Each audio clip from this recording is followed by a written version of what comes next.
The ice cracks like gunshots under 12-year-old Katsumoto Saotome's wooden clogs as he breaks the frozen surface of the fire defense water tanks. March 9th, 1945, 10:30 p.m. Tokyo shivers under a bone-piercing northwestern wind that howls through the bamboo groves and paper-thin wooden houses like a hungry ghost. Above him, stars pierce the crystal-clear sky with unusual brightness, as if the universe itself is holding its breath. Katsumoto! Check the water gun mechanism again. His father's voice carries the edge of a man who's practiced this ritual every night for months. The imperial chrysanthemum crest gleams on their neighborhood's single water pump, their proud defense against American incendiary bombs. Around them, neighbors clutch bamboo spears with the same reverence samurai once held katanas.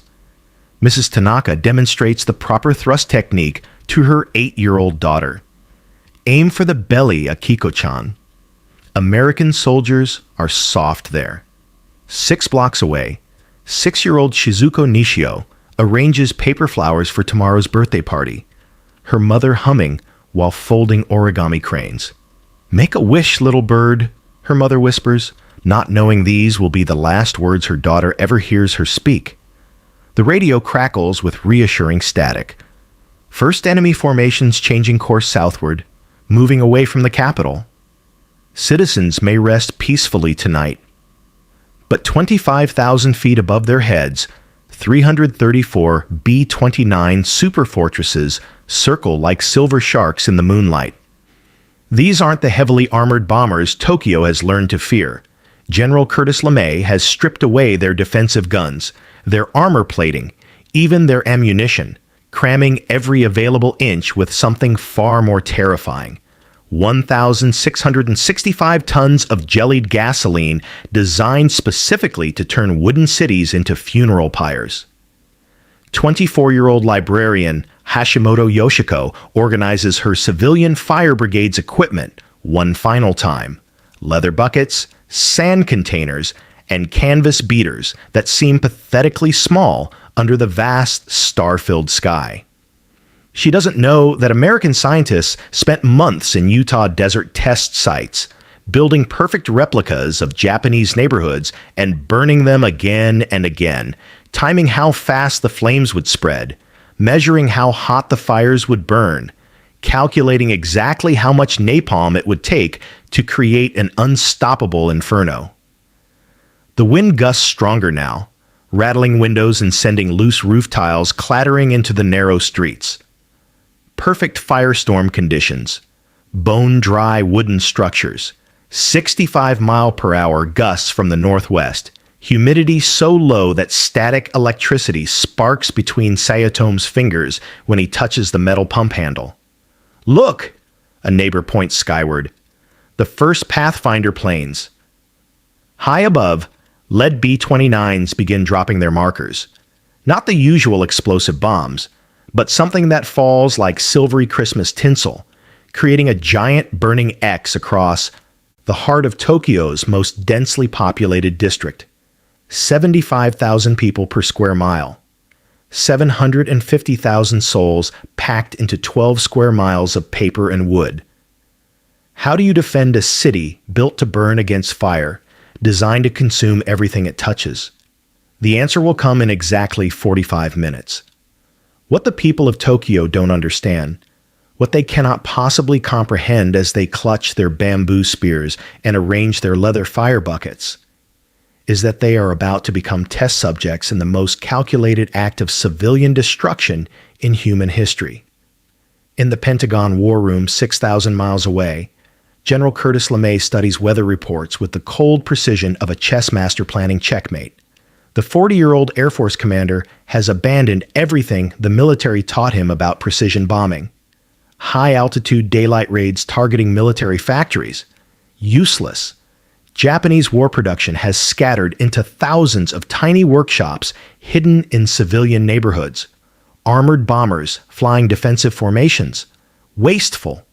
Japanese night fighters are nearly blind. Their radar primitive. Their fuel running low.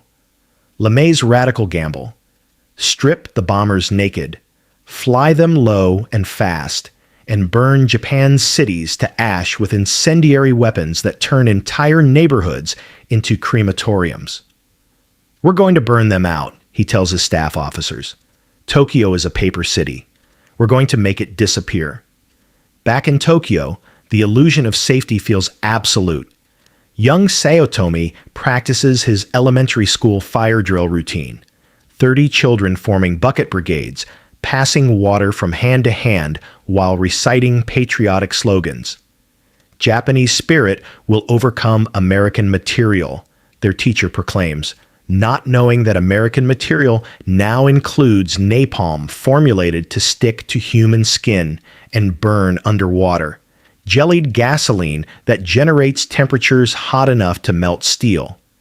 The Tokyo Fire Department's statistics read like a death sentence disguised as preparation. 8,000 firefighters for nearly 4 million people. Exactly 3 extension ladders for the entire capital city. 17 fire stations to cover 220 square miles. Water pressure so low that hoses barely reach second-story windows. But the government's propaganda machine churns out confidence. Superior Japanese fighting spirit will triumph over American cowardice. At 11:30 p.m., the first radio warnings begin, but they sound almost routine. Enemy formations approaching from the southeast, estimated 30 aircraft, maintain firewatch procedures. Citizens across the city check their preparations one final time. Sand buckets, filled. Water barrels, topped off. Bamboo fire beaters, within arm's reach. Children's emergency escape routes, memorized and practiced. What they don't know is that American intelligence officers have spent months mapping every detail of their neighborhoods. Aerial photographs reveal the precise width of streets, too narrow for effective fire breaks. Construction surveys identify building materials, traditional post and beam wooden frames with paper walls, designed to flex during earthquakes, but helpless against sustained heat. Weather analyses predict wind patterns that will turn small fires into citywide conflagrations. Hashimoto Yoshiko gathers her fire brigade volunteers in the narrow street outside the library. 15 housewives and elderly men, armed with wet towels and canvas beaters, tasked with defending 10 city blocks. "Remember," she tells them, "incendiary bombs scatter burning pieces. We must move quickly from spot to spot, preventing the fires from joining together." Her instructions follow official government doctrine based on facing traditional magnesium incendiaries. Small, contained fires that trained civilians could actually extinguish. But the weapons approaching Tokyo aren't traditional incendiaries. They're revolutionary M69 cluster bombs, each one packed with 38 separate napalm canisters designed to spread liquid fire across areas the size of football fields. A single cluster bomb creates fires so intense they generate their own weather systems. Tornado-force winds that hurl burning debris for miles, temperatures that turn asphalt streets into flowing rivers of tar. At midnight exactly, 6-year-old Shizuko Nishio wakes to her mother shaking her gently. "Put on your padded air raid clothes, little bird. The sirens might sound tonight." Shizuko dresses sleepily in the thick cotton jacket and pants designed to protect against bomb fragments. Clothing that will become her funeral shroud when soaked with napalm and ignited by radiant heat. The psychological preparation runs deeper than physical defenses. For months, Japanese civilians have been conditioned to view American bombing as a test of national character. Surrender is unthinkable. Retreat is shameful. The emperor's subjects will stand and fight with bamboo spears if necessary, preferring death to dishonor. This cultural programming, this absolute refusal to flee, will trap hundreds of thousands in the coming inferno. Across the Pacific, B-29 crews receive their final briefings. These aren't the typical military targets they've trained to hit. aircraft factories, steel mills, naval bases. Tonight's target zone contains apartment buildings, schools, neighborhood temples, market streets where children buy candy, and elderly couples sell handmade crafts. The crews know this. Some wrestle with the moral implications. Others focus on the strategic necessity. Break Japanese civilian morale before the planned invasion costs 1 million American lives. At 12:10 a.m., March 10th, the Pathfinder B-29s cross Tokyo Bay. Their target, a dense residential area where 750,000 people sleep in wooden houses built generations ago, when fire was mankind's greatest fear and water was considered the ultimate protection. Young Saotome stands at his window, watching searchlights sweep the sky like fingers of light trying to grasp the approaching danger. The air feels electric with anticipation, charged with the same energy that precedes summer thunderstorms. But this storm won't bring rain. It will bring liquid fire falling like snow, burning rivers that boil human flesh, and temperatures hot enough to melt the metal fire engines racing toward an impossible battle. The silver sharks are circling. The Pathfinders are in position. The wind is perfect. And Tokyo is about to learn what happens when medieval defenses meet industrial warfare. 12:15 a.m. The Pathfinder B-29s release their markers, and suddenly the night sky erupts in impossible beauty. Incendiary clusters fall like silvery waterfalls, each bomb splitting open to scatter brilliant white-hot canisters across the darkness. From his window, young Saotome watches in amazement as what looks like Christmas tinsel drifts down through the crisp March air, sparkling and glittering as it falls toward the sleeping neighborhoods below. "It's beautiful," whispers his little sister, pressing her face against the cold glass.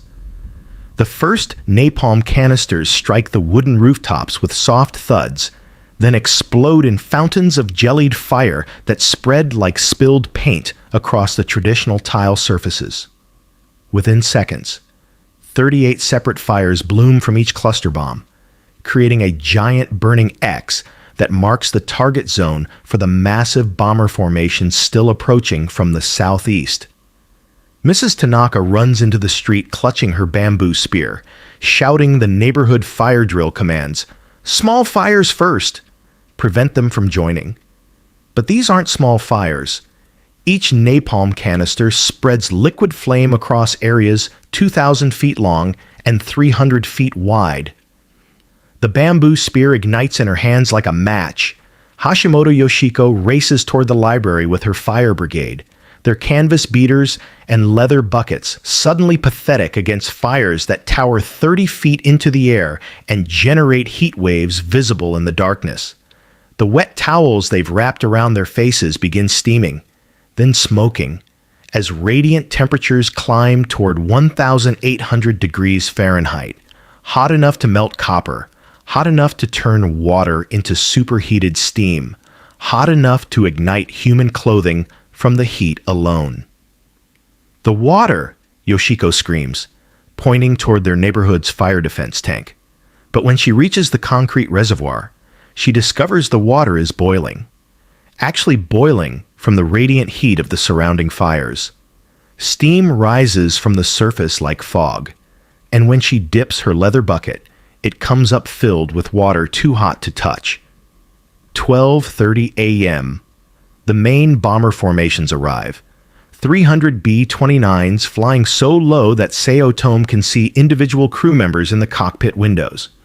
One Superfortress passes directly overhead, so close he could hit it with a thrown stone if he had superhuman strength. The plane's silver fuselage reflects the growing fires below, making it look like a flying mirror carrying captured pieces of hell. The bombardier in that B-29 later describes the turbulence from the fires below. The aircraft was bouncing around like a ping-pong ball. The thermal updrafts were so violent we could barely control the plane. Looking down was like staring into the mouth of a blast furnace. But for the people trapped in that furnace, the experience defies description. 6-year-old Shizuko Nishio runs hand in hand with her mother toward the designated evacuation zone, a school playground that officials promised would serve as a fire break. When they arrive, they find 200 other families crowded into the small space, all of them believing the same official lie: open ground means safety. The napalm doesn't recognize safe zones. Cluster bombs fall directly into the playground, turning the entire area into a lake of liquid fire. Shizuko watches her mother's padded air raid clothes ignite spontaneously from the heat, sees the other children in her kindergarten class running in circles with their hair on fire, screaming for parents who are themselves human torches stumbling through the blazing night. Later, rescue workers will find the skeletal remains of all 20 children from Shizuko's class melted together in a single mass of fused bone and metal. Belt buckles, shoe eyelets, and school badges creating a grotesque sculpture of childhood destroyed. "Mother?" Shizuko calls into the flames, but there's no answer except the roar of fire consuming everything that once felt permanent and safe. 1 a.m. The fires begin creating their own weather system. Superheated air rises so rapidly it forms tornado-force downdrafts that suck burning debris into spiral columns hundreds of feet high. Telephone poles snap like twigs in winds that exceed hurricane strength. Roof tiles fly through the air like deadly projectiles. The fire itself begins making sounds no human has ever heard, a deep rumbling moan that comes from the earth itself as underground gas lines explode and sewer systems vaporize. Young Saotome's family attempts their planned escape route, running toward the Sumida River, where officials promised water would provide natural protection. But when they reach the riverbank, they discover the water is literally boiling. Bodies float in the current like logs, not corpses, but people who jumped in seeking relief and were cooked alive as the water temperature rose above 180 degrees. "We have to cross," Saotome's father decides, looking at the flames advancing behind them. "It's our only chance." His mother stops, pulls down her pants, and urinates in the street. "Sorry," she tells her shocked children. "It's not easy running with a full bladder, and we may not get another chance." They never reach the other side. The metal bridge they're crossing becomes too hot to touch, then begins glowing red like a giant heating element. Saotome's father's shoes melt to the bridge surface. His mother's hair ignites from radiant heat before any flame touches her. Only Saotome survives, pulled from the water by a stranger who dies saving him, leaving the 12-year-old alone in a world that no longer makes sense. 1:30 a.m. The Tokyo Fire Department's desperate counterattack begins and ends simultaneously. Fire engines race toward the blazes with sirens wailing, but the trucks themselves become victims when their tires melt, their fuel tanks explode, and their crews die at their posts. Of the 125 firefighters who respond to the emergency, not one survives. Their engines become metal monuments scattered throughout the burning district, twisted sculptures commemorating the futility of fighting industrial warfare with industrial-age equipment. Hashimoto Yoshiko makes one final attempt to save the library, the building that contains her life's work and her neighborhood's cultural memory. She soaks herself in the boiling water from the fire tank, wraps wet cloth around her face, and charges into the burning building to rescue what book she can carry.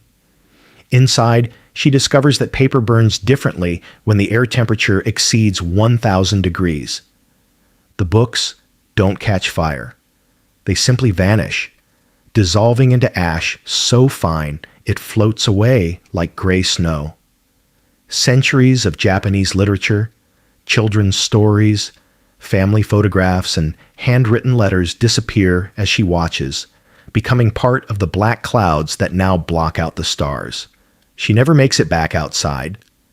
Later, investigators will find her remains in the library entrance, her body curled around a single book, a collection of children's poetry she died trying to save.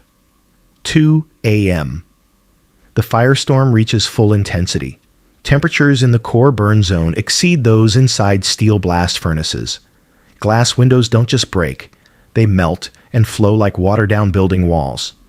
Metal fire escapes glow cherry red, then white-hot, then collapse into pools of molten steel. Human bodies don't just burn. They're consumed so completely that only shadows remain, burned into concrete sidewalks like negative photographs. The most horrifying discovery comes at dawn. In the designated safe evacuation zones, rescue workers find piles of bodies stacked 2 meters high. Families who followed official instructions and died together in spaces that were supposed to protect them. Men, women, children, and elderly grandparents melted into single masses of fused flesh and bone, their final act being to hold each other as the fire consumed everything they had ever loved. By 3 a.m., 16 square miles of Tokyo have simply ceased to exist. Not damaged, erased. Where neighborhoods stood 6 hours earlier, only ash plains remain, broken by the twisted metal skeletons of buildings and the occasional concrete foundation marking where someone's home used to be. 100,000 people are dead. 1 million are homeless. And in the morning light, survivors will discover that their bamboo spears have become piles of charcoal. Their water guns have melted into abstract sculptures, and their faith in traditional defenses has been burned away as completely as their city. The silver sharks have finished feeding. The sky no longer rains fire. But for the survivors, the burning will never stop. Dawn breaks over a landscape that looks like the surface of an alien planet. Where Tokyo's most densely populated neighborhood stood 12 hours earlier, only ash plains stretch to the horizon, broken by the blackened skeletons of concrete buildings and the occasional metal water tank twisted into abstract sculptures by heat that exceeded the melting point of steel.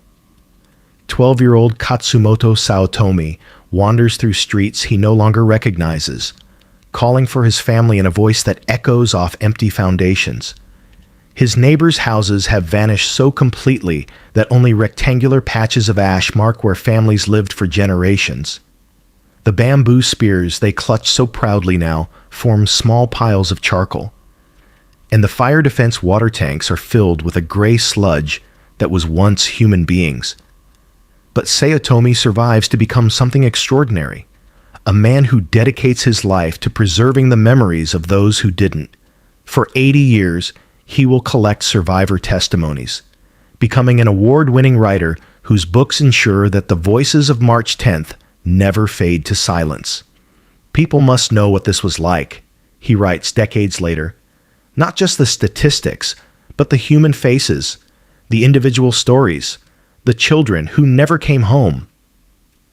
6-year-old Shizuko Nishio emerges as the sole survivor of her kindergarten class, found 3 days later wandering in a daze through the ash-covered ruins of her neighborhood. She will carry the trauma for the rest of her life, but also becomes a living bridge between historical horror and modern warning. In 2022, at age 83, she watches news footage of Ukrainian children sheltering from Russian bombs and whispers, "This is me, that little girl crying in the shelter. This is me in 1945." The immediate strategic impact of Operation Meetinghouse exceeds every expectation. Japanese civilian morale doesn't just crack, it shatters completely. Post-war surveys reveal that 70% of Tokyo residents knew the war was lost after the firebombing, though they dared not speak such treasonous thoughts aloud. General LeMay's gamble has worked. Breaking civilian will proves more effective than destroying military targets, but the human cost creates ripples that extend far beyond strategic victory. Families like the Suzukis spend decades searching for missing children who simply vanished in the flames. 22 years after the bombing, Suzuki Shizuo finally discovers his wife and daughter's remains, not bodies, but skeletal fragments mixed with melted metal in what used to be their neighborhood temple. "I never stopped looking," he tells investigators. "Every time workers dug up old foundations, I would go to see if they had found my family." The Tokyo firebombing demonstrates something terrifying about modern warfare: the complete erasure of the distinction between military and civilian targets. Unlike the atomic bombs that would follow, which at least targeted cities with military significance, Operation Meetinghouse deliberately targets the most densely populated residential areas specifically because they contain the most civilians. The strategy succeeds so well that it becomes the template for destroying 66 other Japanese cities before the war's end.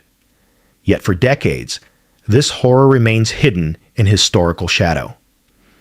No memorials commemorate the 100,000 civilians who died in a single night, more than were killed at Hiroshima.